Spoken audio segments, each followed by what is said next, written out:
What if I told you a truck driver cracked the code to building a crypto empire? Meet Bitcoin Ben. He went from driving 18-wheelers to creating 6 different ways for regular people to stack Bitcoin and build wealth. This isn't just another crypto course. This is a complete ecosystem where you earn while you learn. First up, the confidential bulk purchase program. Get Bitcoin at wholesale prices through group buying power.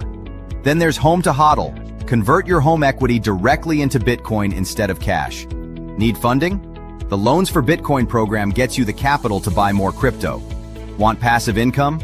Private Key Capital puts your Bitcoin to work. Hungry for something different? Bitcoin Ben's tokenized beef lets you invest in real cattle backed by blockchain technology. And if you want to mine? Bitcoin Ben's mining program gets you started with the right equipment and knowledge. But here's the kicker. Bitcoin Ben's Crypto Club pays you to learn. Earn 10% on direct referrals, 5% on second level, 2% on third level. This might be the only membership where you make more than you pay. Ben went from 10 years behind the wheel to becoming the world's most unlikely crypto expert. Now he's sharing everything through live training, community events, and proven systems that work. Ready to stop watching from the sidelines? Join Bitcoin Ben's Crypto Club today and start stacking sats while building your financial future. Your truck driving days are over. Your crypto empire starts now. Good morning, everybody. It's your favorite truck driver in the whole wide world, ex-truck driver in the whole wide world, Bitcoin Ben. Hang on a second, a little bit of coffee. Now wash it down with a little bit of Red Bull. And let's smoke a cigarette. Welcome, everyone. And yes, I will probably live for about another 45 minutes, but it's going to be a good life. Good morning, everyone.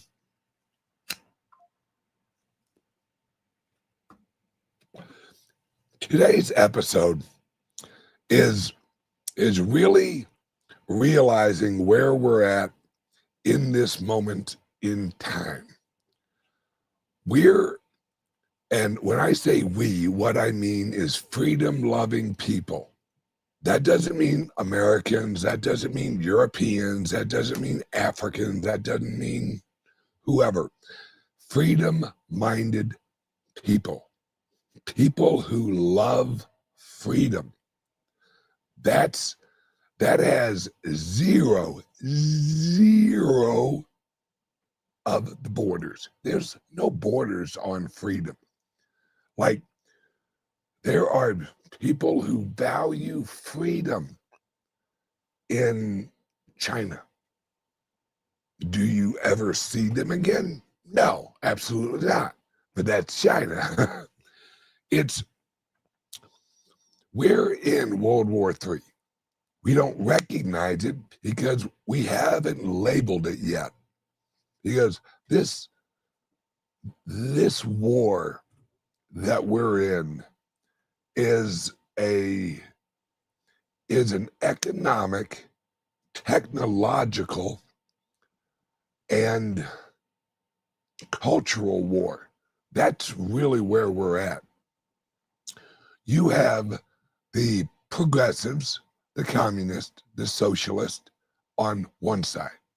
They are the planners. They are the managers of the system. They love nothing more than have a list of things to do and what agencies should be responsible to do them. Now, do they ever really achieve their goal? No. That's what managers do. They set up things, but they never really accomplish anything because their goal is the system, not the results. They don't care if your children are educated the best. They only care that through their system, the children get the education in which they feel they need. The system educates to keep the system running. That's why we have kindergarten, which is garden of children, That's just creepy. All right, then we have first grade, second grade, third grade, fourth grade, fifth grade, sixth grade, seventh grade, into high school. And we have an education system. Think about this, folks. We have an education system that tells you to be a doctor, you have to be in the education system for over 20 years. 20 years to be a doctor. That's ridiculous, because a lot of the education that they've given to the people is really just learn the system, learn our system. Here's our system. If you don't play by our rules, we will punish you. We will put you in timeout. And after you get out of high school, if you still don't play along with our system, we're going to put you in jail for whatever the fuck we can figure out to put you in jail. We have 1 million laws that we can use as weapons against you, because whatever law we say you break, you're breaking the system. And we cannot allow that. The system above all. That's what communism is. See, this whole lie of communism and socialism, we're for the people. No, they're not. They're for the system that promises the people. Promises. And it's always unrealistic promises. Like, hey, we're going to open up a grocery store in New York that that will not have profit. It will charge you what the grocery store paid for it. Huh? Anybody with a lick of sense would go, well, how's that going to work? How's that going to work in an area that has other grocery stores? Isn't everyone just going to go to the one that's cheapest? What happens to the other grocery stores who have to make profit because they're not subsidized by the government? As soon as you think about it just for a couple seconds, you realize, oh, this is bullshit. That one grocery store will lead to all grocery stores ran by the government. That's what socialism does. It eliminates using government power and government subsidies. It eliminates any free market. It eliminates capitalism, which is the goal of communists. Remember, socialists are just communists who aren't really ready to admit they're communists, because socialism is on the road to communism. That's how you get to communism. And what I just explained of you have a grocery store that doesn't really have to make profit, so it basically runs out all of the other actual competition. That is the socialist program. That is the socialist mechanism that leads to communism. Because once you run out all of the mean capitalists, then all you have is communists, where all of the grocery stores are ran by the government. Well, let's see. We have an example of that, the USSR.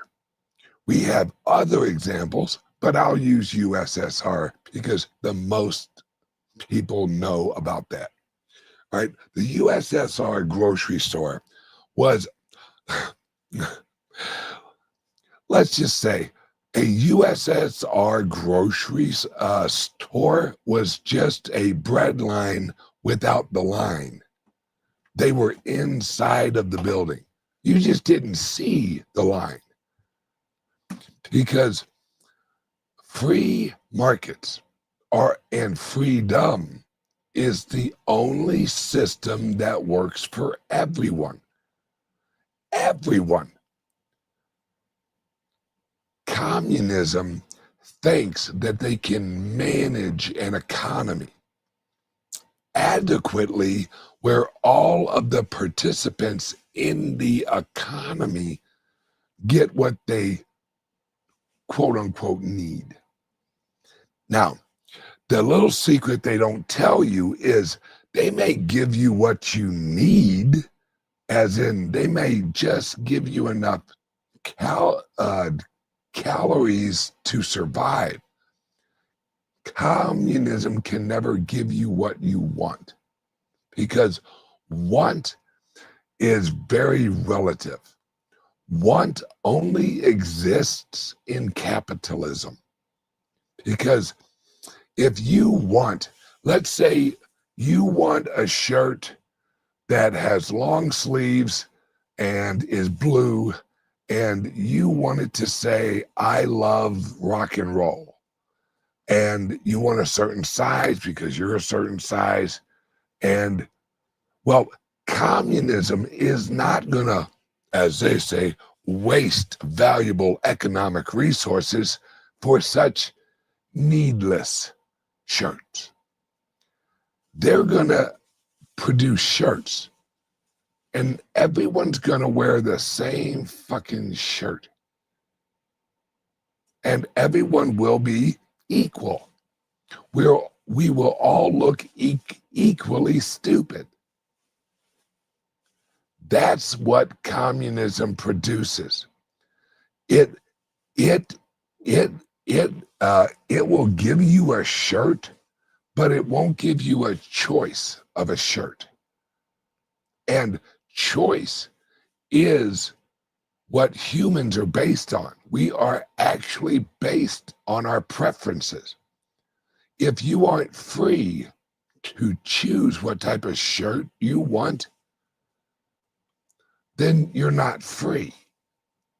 Because if you go to the government store and you're like, I'll have one shirt, large, please, and they hand you the same brown shirt that you fucking are wearing, then you're like, oh, thanks. There's no happiness in achievement. Can you imagine Christmas morning in USSR? Dad, what'd you get me? The same thing I got your fucking brother, and the same thing the neighbor got. A horse with wheels, and you could push it around. Merry fucking Christmas, Gorbachev. Without free markets, there is no creativity. And without creativity, humans, we die. We mentally die.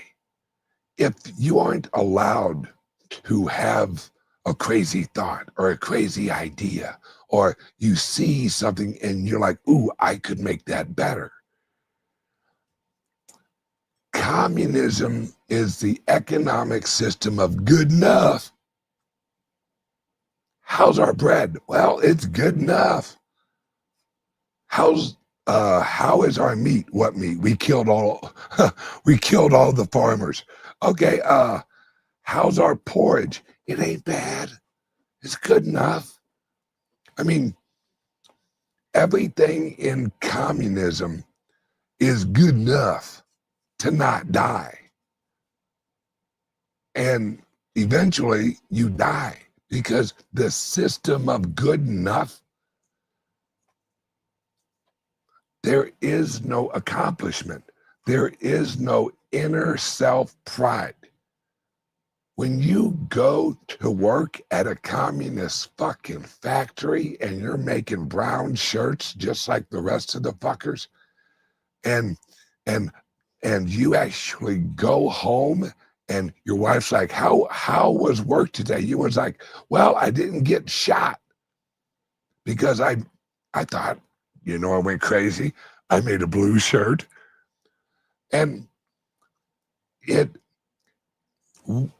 communism assumes that humans are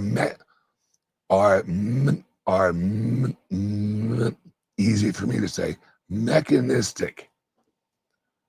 They assume you can put a human in a plant for 40 fucking years. I saw it happen to my dad, and he worked at the post office in America. That job destroyed that man's soul. Well, and of course my mom, that guy didn't have a chance. He was at work. He was getting his soul fucking destroyed. He came home. My mom would really kind of top off the whole soul fucking destruction idea. But at the end of his life, he literally looked at his job he had retired from, and there was nothing he was proud of. And I remember one time he said, well, everyone got their penthouses. And I'm like, well, fucking good for you. Now, I would also say, well, everyone also got their Christmas cards. So I would like try and shine a bright light on it a little bit. But every Washington, D.C. is a systematical economy. The government is systematic. It's paper pushers. It's, this is F17J9 file. This goes over to F1J79 file folder. Well, George, he handles that file folder. I'll go, I'll set it on his desk instead of walking your ass over to put it in FJ, whatever the fuck I said. It's all systematic. Why do you think the DMV is basically like walking into a funeral with a bunch of people who ain't dead? Because the DMV is systematical jobs. And everyone there knows that they aren't really contributing to anything. It's like, here's your license plate. Now you can drive your car. Of course, your car will drive without a license plate, but at least you paid us some money. And now if we want to run your license plate, we know who you are just in case you're looking a little suspicious. Every area of the government is to reinforce the government. That's it. The government is a governmental leech on the open markets. That's it. Government doesn't produce anything. When they hand you a license plate, your car doesn't run better. It doesn't get better fucking gas mileage. They give you that license plate. They legislate that license plate so you are now part of the system. They give you a driver's license, but yet they have no responsibility as a license issuer. Think about that. You leave, let's say a 16-year-old girl goes up and gets her driver's license and never has an accident. An 88-year-old guy walks in there and gets his driver's license renewed and then goes out and fucking wipes out a whole friggin' group of people in a fucking minivan because he isn't really competent to drive. Is the license issuer, are they liable for any of that? Or is it the license is just the recording of the information for the system? It isn't to protect the public. It's to record in the bureaucracy that Joe Schmo, who's 88 years old, has renewed and given us our money.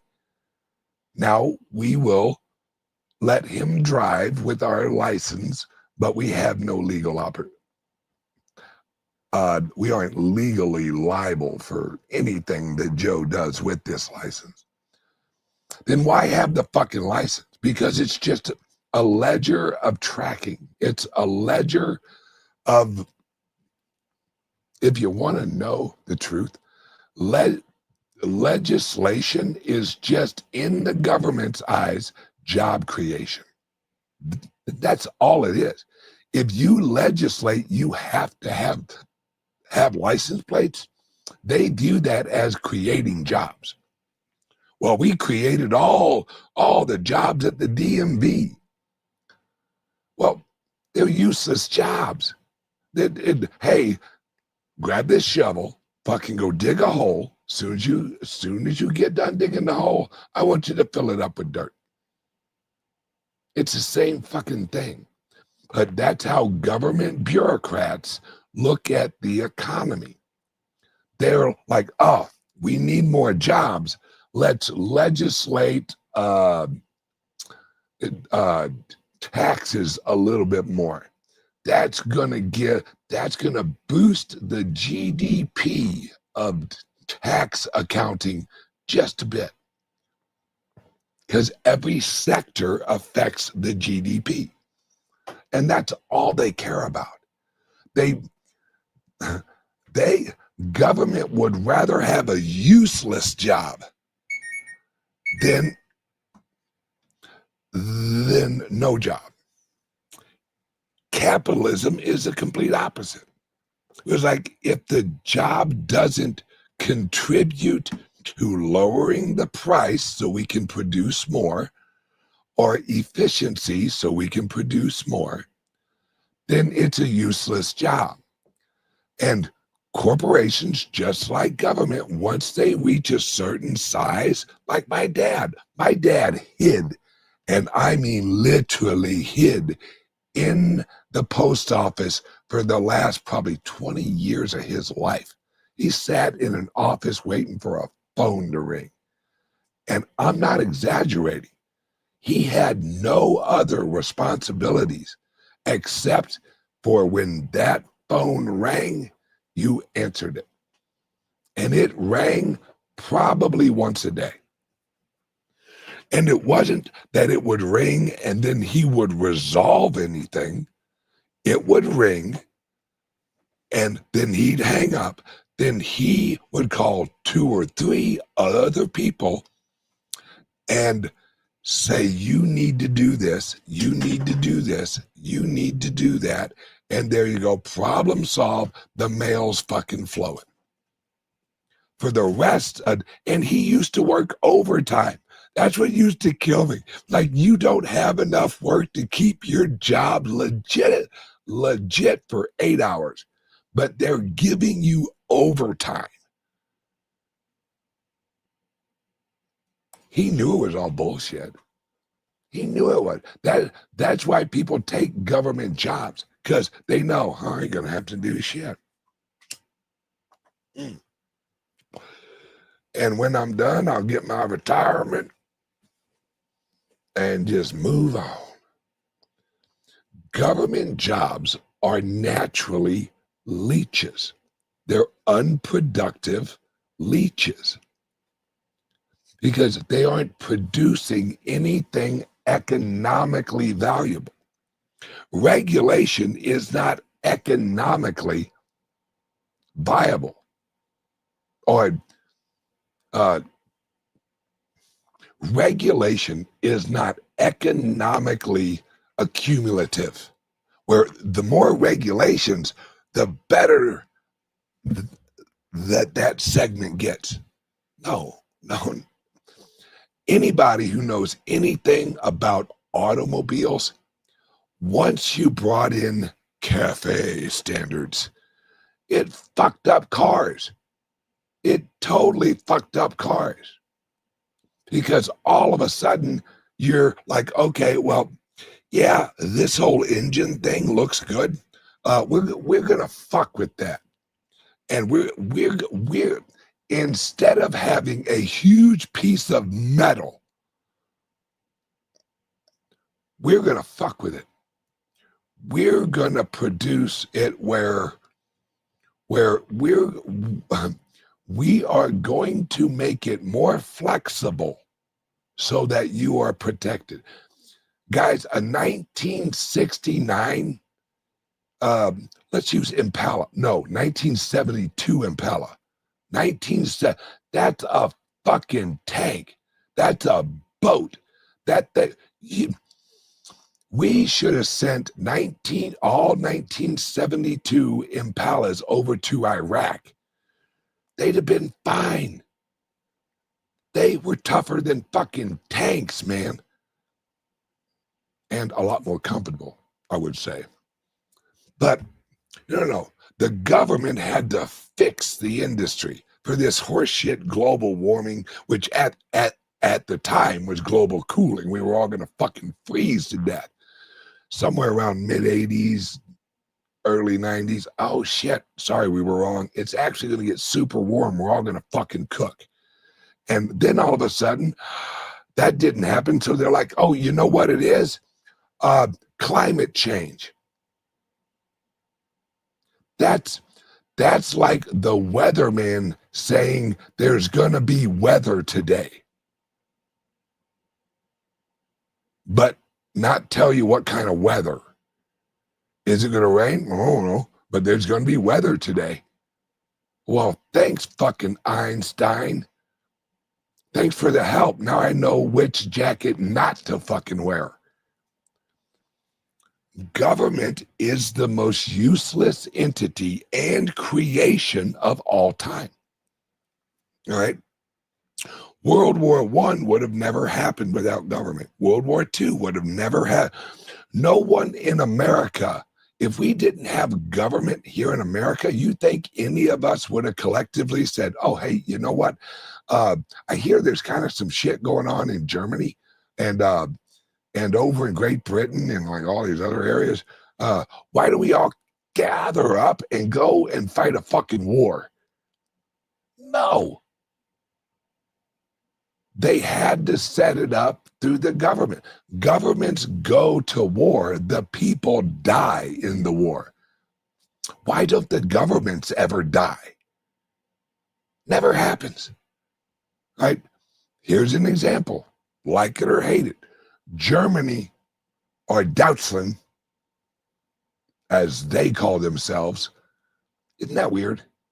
How Germans don't call themselves Germans? Ever look into that? That's interesting. Okay. But Germany lost the war. But then they just came up with another government.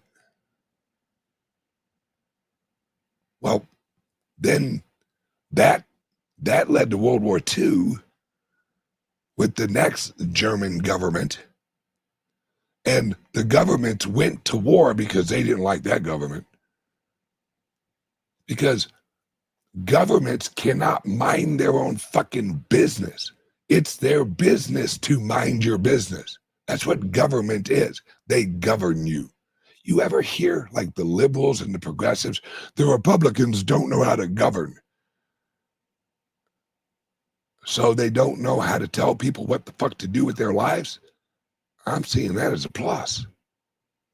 Now, a lot of Republicans are just progressives with an R.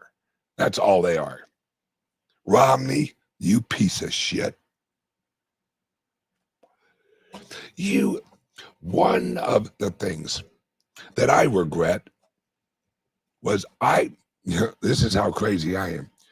When Mitt Romney was running against Barack Obama, I was out in Arnold, Missouri every weekend. Was it Saturday and Sunday or just Sunday? I think it was both. I don't remember.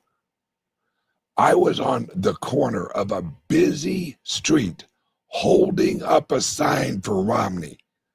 it hurts my heart today just to say it, but I knew who Obama was. I also knew who Romney was, but I'm like, well, at least there's like a slight hint of some constitutional smell of him. Obama was pure socialist, pure, well, progressive, which is slow socialism. And people would honk, people would flip me off, fucking people would yell at me. Oh, I can't tell you how many times I got called racist or you this, you that, because I believed in it. I'm like, look, this, because I knew if Obama was elected, this was such a bad idea. And it showed me how fucked we were when Romney threw the second debate. He won the first debate. Romney trampled Obama in the first fucking debate. Then the second one, he fucking comes out looking like Joe Biden. What? Huh? What are you going on? I'm running for what? And then next thing you know, voila. Here's President Obama. And then up in Chicago, what does he say?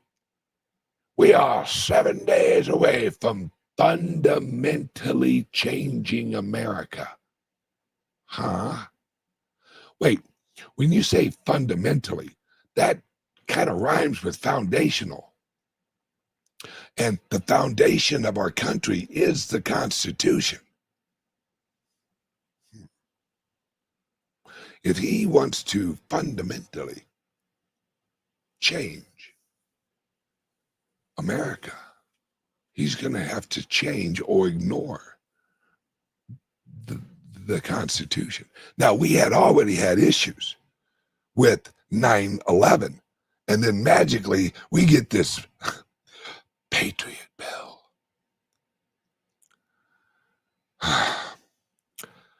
If you wanted to poison somebody, wouldn't you call it sugar?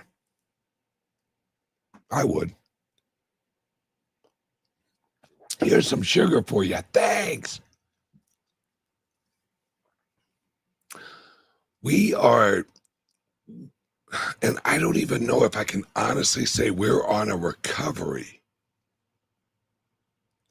We're on a seesaw right now.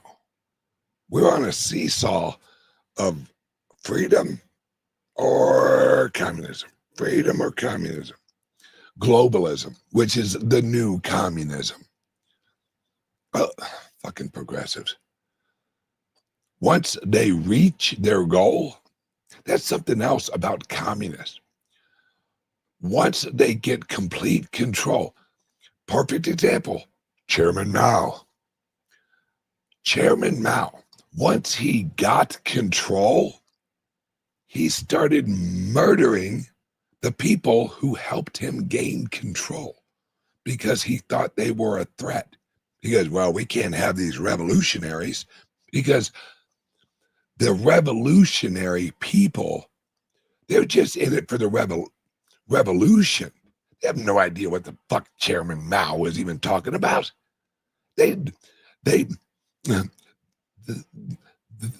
That's why they use a word so vague like utopia.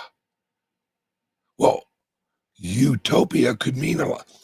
My utopia would be about America 1740. That'd be my utopia. And I do mean 1740. Pre-Revolutionary War. Because really, in reality, there wasn't any law. There was no governments. We had a couple of Reds who would swing by once in a while and kind of try and fuck with us a little bit, but not really much.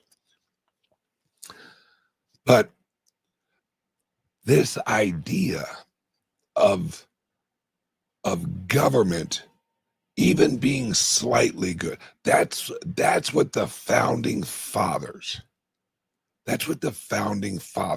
fucked up. And they didn't really have a choice, so I know why they went and said, hey, let's have a federalist system. With their technology, their currency limitations, their economic limitations of shipping, it made sense at the time.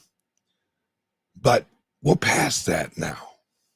See, the original idea that if they would have had the technology, it would have worked, was Confederacy.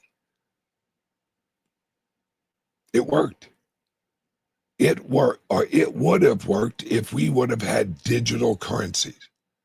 Swear to God.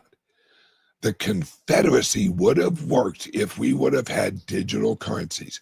And hang on 1 second. Word from the sponsor. Ooh, I want to play this one. I love this one.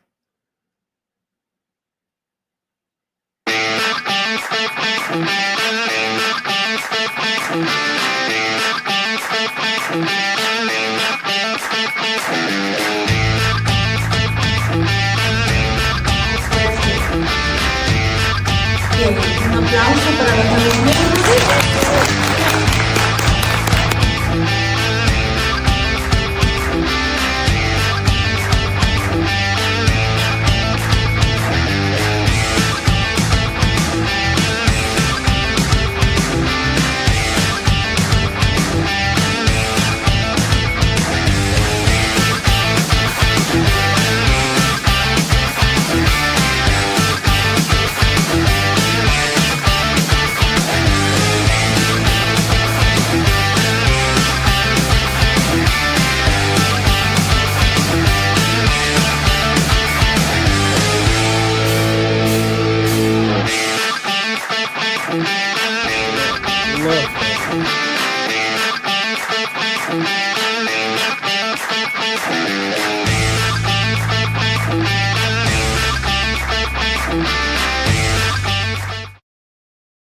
And we're back.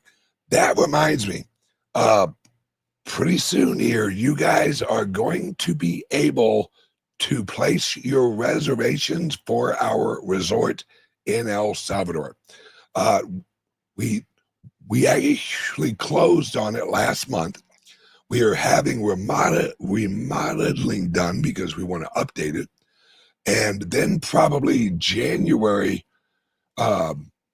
maybe half of January and half of February, we are going to have a 1 month grand opening.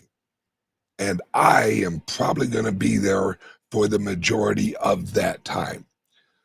Because then, hey, why not have a month-long party with a bunch of crypto people, and I'll roll out more details as we get closer. That's going to be fun, guys. It's going to be nuts. Okay, where was I? Oh, yeah, government sucks. We are moving into, and this is what Trump is doing. If you want to know what Trump is really doing and what his long vision is, I can tell you. I can absolutely tell you, and I will debate this with anybody. Trump is creating a digital confederacy across the world. That's what he's making. That's what he's creating, a digital confederacy where Florida is Florida, California is California. Now, we will, and this is the one thing I disagree with, we will have a small federal government, small. If it was me, just get rid of this shit and fucking say, okay, that didn't work. But this is where Trump and I disagree. But it's going to be a digital global confederacy that is completely decentralized. Because, all right, we learned, was it yesterday or last week or whenever, that Coinbase is issuing UBI, Universal Basic Income, to 160 low-income families in New York. That's the beginning of the transition. Now I know right now it's only Coinbase rolling out this pilot program. No, folks, no. Coinbase, and in fact me, with Private Key Capital, we're setting up a new system for the people. We're setting up an asset-based money system. We are replacing the Federal Reserve with decentralized assets in banks. And that's the original system that was in America, early America, pre-Revolutionary War, and into about 1740. No, I'm sorry, 1840-ish. And we have been at war with the banks because the problem is the banks. The banks. He who controls the money controls the world. Now, if no one controls the money, no one controls the world. If your system of the banking is predicated on assets of value and not on the labor of someone else, which is called the debt. If you have a system that is asset leverage and debt leverage are two different things, two completely different things. If you have that system, then everything is capitalized. That's why it's called capitalism. It isn't called debtalism. It's called capitalism, not fucking debtalism. And that's the system that we have been living on since pre-Civil War, really. We have been living on systems that are reliant on debt. Someone else owes someone else, and the owing of that has value. That's going away. And this is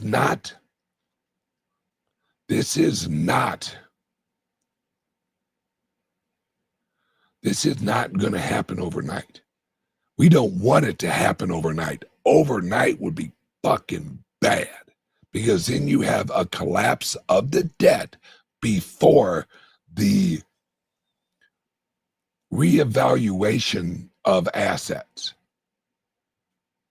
Because you don't want everyone running into Bitcoin at once. Not at once. You want it gradually. Now, I know this might not really make a lot of actual Bitcoin people happy. Don't worry, because this is the new system. This is where you have a global decentralized asset. You have the Bitcoin, which is not globally propped up from America, or globally propped up from China, are globally propped up from Russia. There is no central point of failure in the Bitcoin. It holds everyone in the world responsible for their own money printing. See, initially, what we are going to go through is we are going to, as I like to call it, the coin wars. We're going to go through what in the future I think they'll probably label coin wars, where you have USDT, you have USDTC, or what?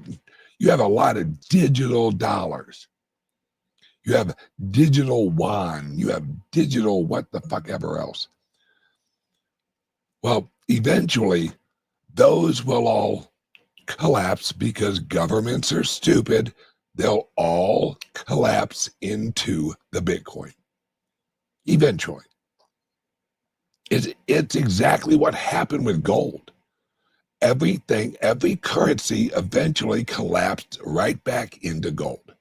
Gold launched the currency. We'll back it with gold. We will back our receipts here at the pawn shop with your gold. And then they printed more receipts than they had of gold. Humans will human. Humans will fuck up everything. We're very good at fucking up things because we don't, because we live in an ocean of fucking confusion. We live in an ocean of randomness. We live in an ocean of opportunities that are really tragedies. But you don't know it until the tragedy happens. You see it as an opportunity, then it's like, oh, that was a tragedy. Then you see a tragedy, and after a little bit of time, it's like, oh shit, that was really an opportunity. Because it's all perspective. We live in a world of perspective. We're all gonna quote unquote fuck up. Right?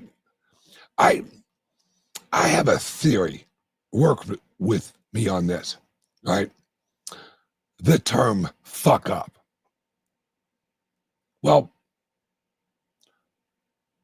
what if when you fuck up, it really lifts you up? Maybe that's why we say, oh, he fucked up, instead of he fell down. I think every time that you think you're making a bad choice at that moment, or you don't choose something, and you look at it and go, oh man, I fucked up. I think every choice is just another chance at another opportunity. Like, you can't look at your life and go, oh, I'm a fuck up. Did you really fuck up? Or did you, just like everyone else, kind of make a bunch of random choices that in this very moment, you don't know the future, so you're just looking at the past? In that very moment, you may look at it and go, that was a bad choice. We're way too hard on each other, and we don't value each other's freedom enough. That is fucking so obvious. And for some reason, our societies have come up with this concoction of fucking government that is just absolutely at its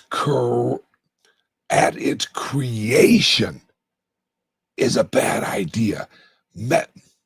How it's shaped, how it's produced. I mean, we all vote. And then if enough people have been propagated or brainwashed to actually choose the opposite of what you would like in your life, you're told, well, you just got to deal with it.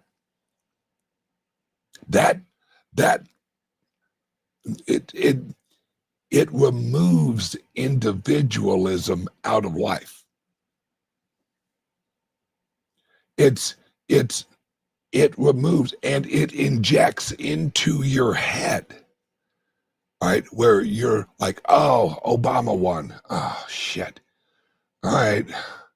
Now I just got to hunker down and try not to get fucked too bad, Obamacare. I mean, that legislation right there, number one, it was all bullshit. Of course it was unconstitutional. Of course it was. The Constitution's fucking clear. But they're like, well, it wasn't a tax, it was a fine, and it was this.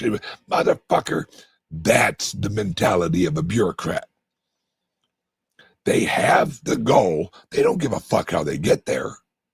We want national health care because our healthcare companies are kind of reaching a point where they can't really medicate anymore without actually coming out with cures. So we're going to have to fuck this system up for a while so we can eventually reach a point where we can roll out AI, and then we can blame this all on AI. Because me and some friends of mine have a theory. AI is just going to be the excuse board for everything. Everything they ever fucking did, everything they ever hid, alien technology, fucking cures for cancer, all the shit that, unlimited power, they're just going to tuck that shit right into AI and go, you know what AI solved today? Yeah. Something Tesla knew 125 fucking years ago. That's some good AI. Way to read Tesla writings. AI, and that's why they rolled out AI, guys. Do you want to know why? All of us, because guys, we've had large language models for fucking years. Google was a large language model search engine. Right? In 2017, they roll out this new thing called Transformers. Oh, the Transformers will revolutionize AI.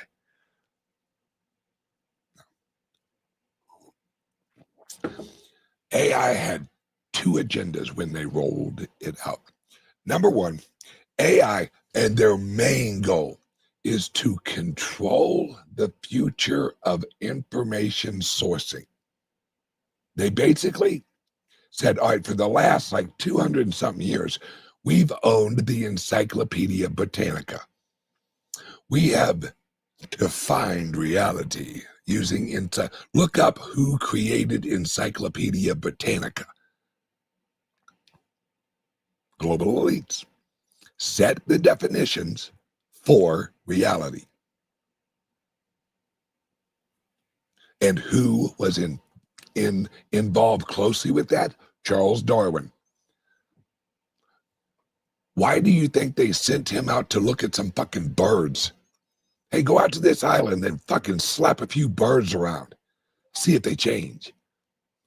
No, he was actually part of a bigger scientific movement to create the Encyclopedia Britannica of the world, known as the Encyclopedia Britannica.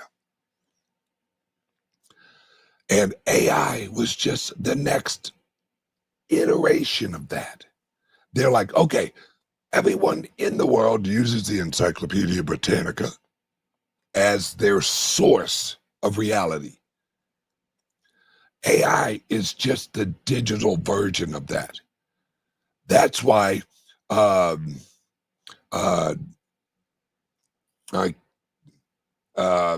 can't remember his name, but he was at the White House, and this is when he started really liking Trump. I still can't catch his name. Right?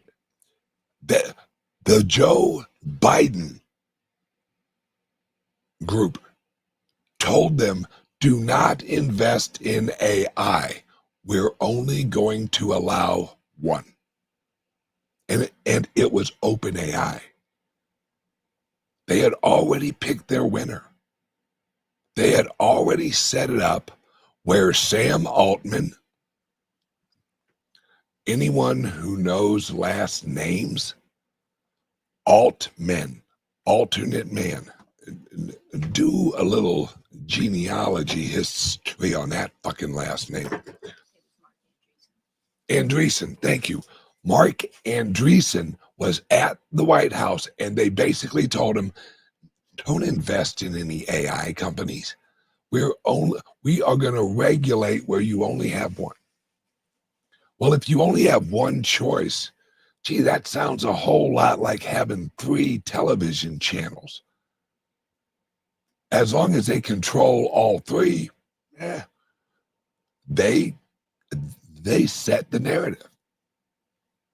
We're in an and the second reason for AI and rolling it out in the company's OpenAI was they needed to draw in capital away from the Bitcoin. Guys, where would all of that AI money went to if it wasn't for AI? There was a lot, remember, pre-AI, there was a lot of money on the sidelines because there was nothing really for corporations and all these. There was nowhere to put your money that was actually safe. And that's what brought in Michael Saylor. Michael Saylor's like, God, this fucking economy's dead. We're all dying. We're losing 20% of our value every fucking year. We got to do something new. Well, Michael Saylor saw Bitcoin and he was like, there's the answer. And they knew the rest of the global economy would run right into it because it was the only asset or only narrative of the time that was a solution. Then all of a sudden, OpenAI suddenly sends out, we have AI. Here you go. There you go. In Chat GPT. Go ahead. Yeah, tear that shit up. Go ahead. Oh, man, that thing's awesome. And then they just started accumulating side money.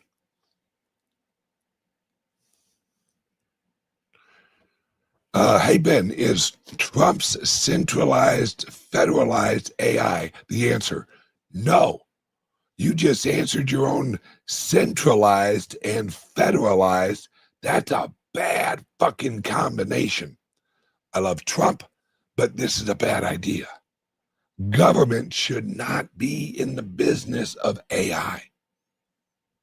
Now, we have a lot of people like, oh, AI is going to kill us. AI is going to do this. You know what? I would rather die through AI than live as a slave to a government AI.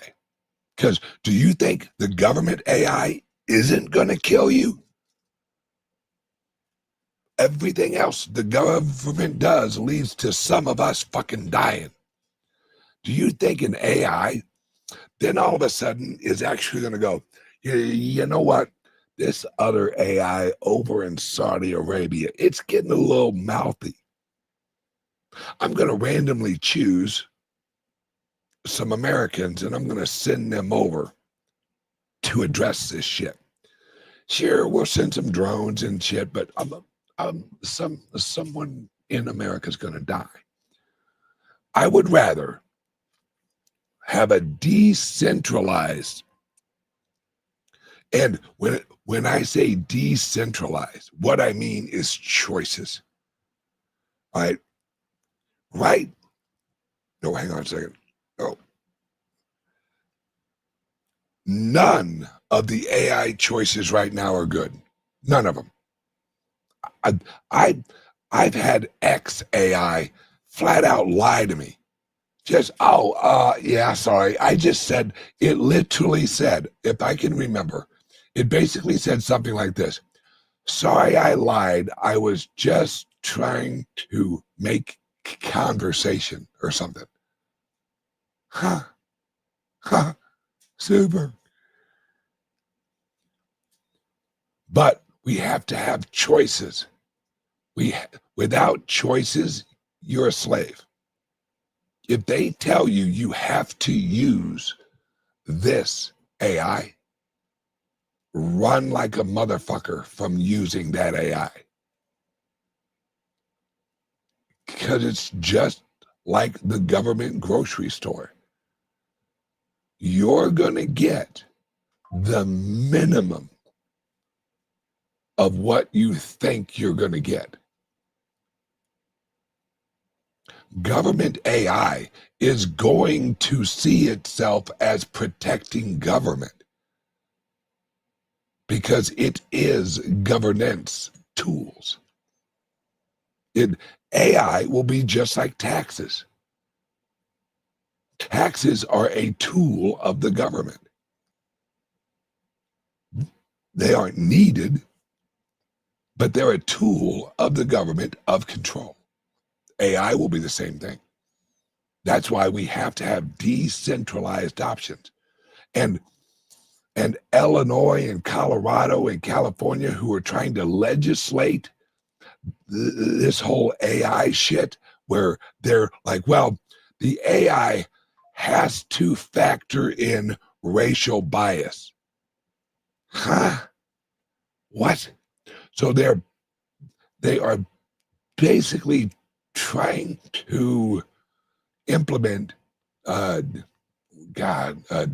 diversity, inclusion, and equality, or whatever the fuck it is, DEA or DISA or fuck who knows. They're trying to implement that in a few of the lefty places so that these companies who are global have to abide by the rules of the lefty place. It's what California did with automotives, right? California basically fucked up cars.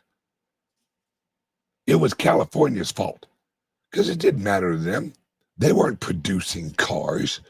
There was no Detroit, California. Oh, okay, thank you. Yes, DEA. Thank you, Rick Costa, the official historian of the Bitcoin Ben Show. So basically, this is the war. And where does it all resolve? It resolves financially and currency-wise. It eventually all resolves into Bitcoin. That's it. It eventually all resolves into the Bitcoin. But what am I doing? What is Coinbase doing? What is, there's a lot of other companies that are on this train. Ironically, there's a few AI. Elon Musk, he wants to create a decentralized system. Well, he really wants to get the fuck off of Earth. I can't say I blame him. But we are creating my clubs, my credit union, my capital company, my resorts, my evolution of all of this is so that our children and our grandchildren have choices. Because guys, our grandparents had a lot more choices than we have. And their grandparents had a lot more choices than they had. We have to remember decentralization is the key. That was the founding fathers. They knew they had to keep it decentralized. And that's why we do what we do. Okay, I'm going to wrap this up. I have kept you guys for over an hour. My apologies. If you want, this is all you have to do. Give us a call, 941-413-8080. 941-413-8080. Send us a text or give us a call, and we Well, and just ask, how can you get me more BTC? And remember, non-KYC, because we are a private membership organization. We claim our freedom, and we are free. So, okay, 941-413-8080. Give us a call, send us a text, and just ask, how can you get me some more BTC? We have probably 6 or 7 options. We can get you some BTC. And it's basically, you get it now and you pay for it later. That's how you do it, guys. You Michael Saylor this bitch. All right, everyone, have a great day. Please, yes, thank you, Rick Koska. Don't forget to smash the likes and share and subscribe, whatever platform you're watching. Love you guys. Have a great day. I'll see you tomorrow. What if I told you a truck driver cracked the code to building a crypto empire? Meet Bitcoin Ben. He went from driving 18-wheelers to creating 6 different ways for regular people to stack Bitcoin and build wealth. This isn't just another crypto course. This is a complete ecosystem where you earn while you learn. First up, the confidential bulk purchase program. Get Bitcoin at wholesale prices through group buying power. Then there's Home to HODL. Convert your home equity directly into Bitcoin instead of cash. Need funding? The Loans for Bitcoin program gets you the capital to buy more crypto. Want passive income? Private Key Capital puts your Bitcoin to work. Hungry for something different? Bitcoin Ben's tokenized beef lets you invest in real cattle backed by blockchain technology. And if you want to mine, Bitcoin Ben's mining program gets you started with the right equipment and knowledge. But here's the kicker. Bitcoin Ben's Crypto Club pays you to learn. Earn 10% on direct referrals, 5% on second level, 2% on third level. This might be the only membership where you make more than you pay. Ben went from 10 years behind the wheel to becoming the world's most unlikely crypto expert. Now he's sharing everything through live training, community events, and proven systems that work. Ready to stop watching from the sidelines? Join Bitcoin Ben's Crypto Club today and start stacking sats while building your financial future. Your truck driving days are over. Your crypto empire starts now.